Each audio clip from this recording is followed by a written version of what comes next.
Hey everyone, it's Alexander, the real Mr. Robinson. Welcome to the channel. This is my review for A Nightmare on Elm Street 5, The Dream Child, which came out in 1989, the last Nightmare on Elm Street film of the 80s. Much like The Dream Master, this movie takes place a year after the previous film, where Alice Johnson, played again by Lisa Wilcox, has killed Freddy Krueger after becoming the Dream Master. But of course, none of these slasher villains can ever stay dead, so Freddy Krueger finds a new means to come back to life.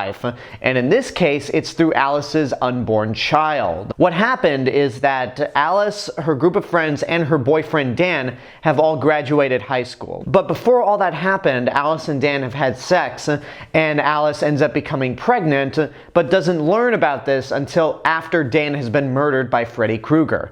So yay, another character that made it to the end of the previous film has been killed off at the beginning. So once again, it's up to Alice to stop Freddy Krueger's rampage, save her unborn child and possibly her friends from being killed by Krueger himself. And I'm just gonna be very straightforward with you guys. This movie sucks.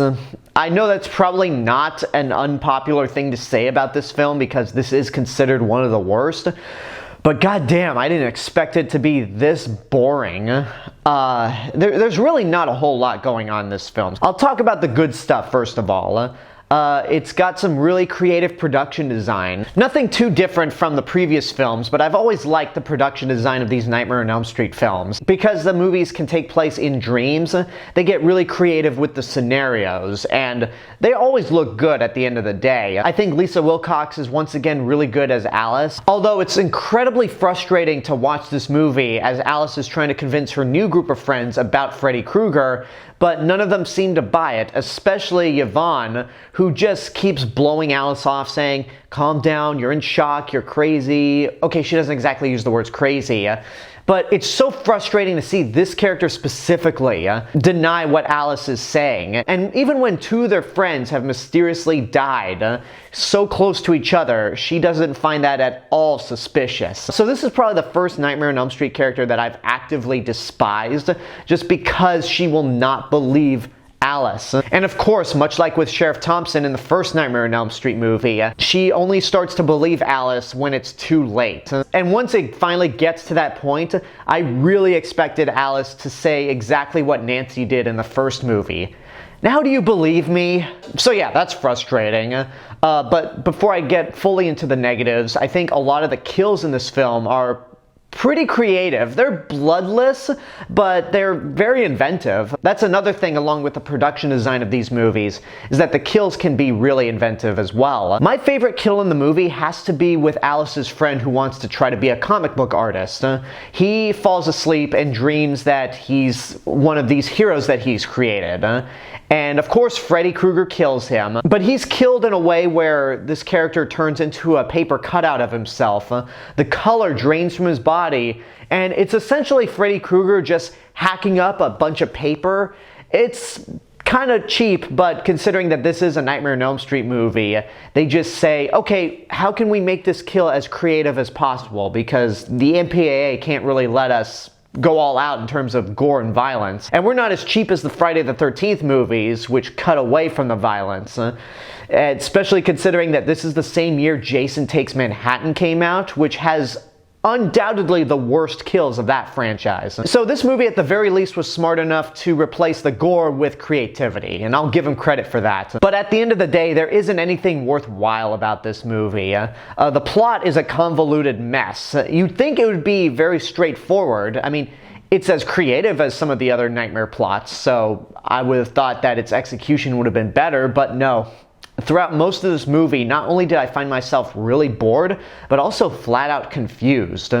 It's funny to think that the last movie, Dream Master, was affected by a writer's strike, and yet that movie makes a hell of a lot more sense than this movie right here, so that's kind of perplexing. And then another problem is honestly with Freddy Krueger. This is the point in the series where Freddy has stopped being scary, and he is just full-blown cartoonish. His puns are cranked up to 11.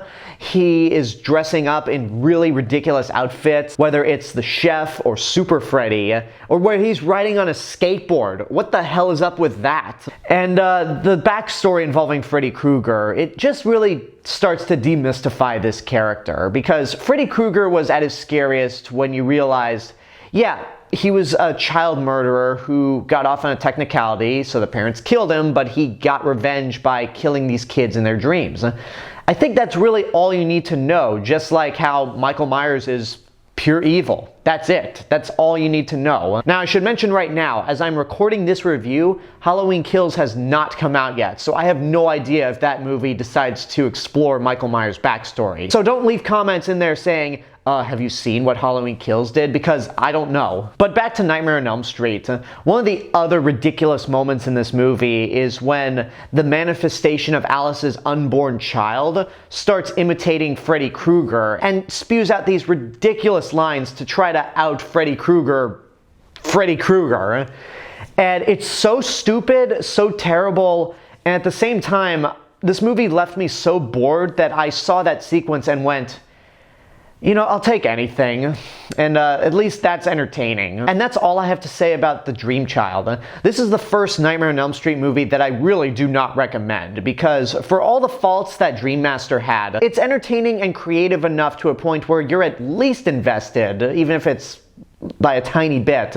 This movie, there's no reason to watch it, and I would just say don't waste your money. Two other things I like about this movie is that they don't kill off Alice and make some other new character the protagonist, and the movie's short. It just clocks in at an hour and a half, and at a certain point when I thought I was about 25 minutes into the movie, I was 50 minutes in. I'm like, wow, that flew by fast. So if you're gonna watch it, at least it won't feel long. And that's probably the best thing I can say. And there you go, that's my review for Nightmare on Elm Street 5, The Dream Child. Now, Monday is gonna be the movie that is often regarded as the biggest stinker of the franchise. And that's Freddy's Dead, The Final Nightmare. Final. Yeah, that's funny. It worked out so well for Friday the 13th. Oh wait, it didn't.